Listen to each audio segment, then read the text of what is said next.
কি হলো মন তোর আজকে মনটা খারাপ তো বন্ধু? তুই তো প্রতিদিনই খাইয়া চাপড়া চাপড়ি করো দরজ টরজ, আজকে তোর মনে এমনি খারাপ, কি হয়েছে বললাম না কিসে? আরে বন্ধু তোরে কি কমু, মার শরীর বেড়া অনেক খারাপ, ডাক্তার দ্বারা লয়ে গেছি, কইছে 2 লাখ টাকা লাগবে। আবার বেড়া টিয়ার টেনশনে দিনকাল সব শেষ হয়ে যেতেছে। আচ্ছা বন্ধু তো যাই, মার শরীর অনেক খারাপ, মা কি না কি করে, পর অসুস্থ কোন জায়গা পুরা থাকে।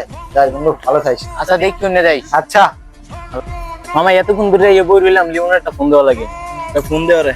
আর মার শরীরটাও নাকি ভালো না, একটা ফোন দিই। দিগা ফোন দিয়া।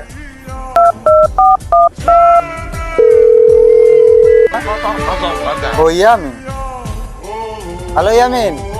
ওই তুই আসবি না? দাঁড়া, আমি আইতাছি চল ভাই তুই।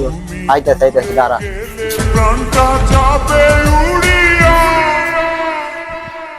ও ইয়ামিন, এই যে আমি চালু আয়। আইতাছি দাঁড়া। কিরে বন্ধু, তোর মার শরীর জানাবি না আমাকে? আর বন্ধু এমন সময় মার শরীর খারাপ হয়ে গেছে, সেটা বলতেও পারি না আর কিছু করতেও পারি না রে, মার শরীর অনেক খারাপ। কি সমস্যা সেটা তো জানাবি আমাকে। কি হয়েছে বল? বলতে পারি না, ডাক্তারে কইছে যে রোগ ধরা পড়তে আছে না, বুঝছো? আল্লাহ জানে কি অবস্থা হইব না হইবে, আমলে জানে কষ্ট লাগতে আছে। কি করবি? আচ্ছা বন্ধু বাদ দে, আমি যাই এদিকে। এই কথা বাদ দে, আয়।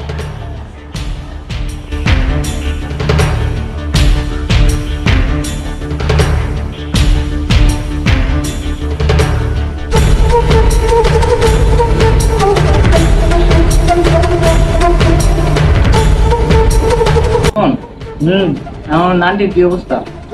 মার শরীর তো অনেক খারাপ। আচ্ছা আমি এখন এটা বিক্রি করে তুই আপাতত চিকিৎসা মিকিৎসা করা, ঠিক আছে? আরে বন্ধু, এটা তো অনেক সহজ বন্ধু, এটা আমি জানতাম না। আরে ভাই ফোন গেলে ফোন পাওয়া যাবে, তুই বন্ধু না নেই বন্ধু মা গেলে মা পাওয়া যাবে, দিছি না বন্ধু না, এটা দিছি নেই। আচ্ছা বন্ধু, তোর ঋণ বন্ধু আমি জীবন ওষুধ করতাম না বন্ধু। তুই আমার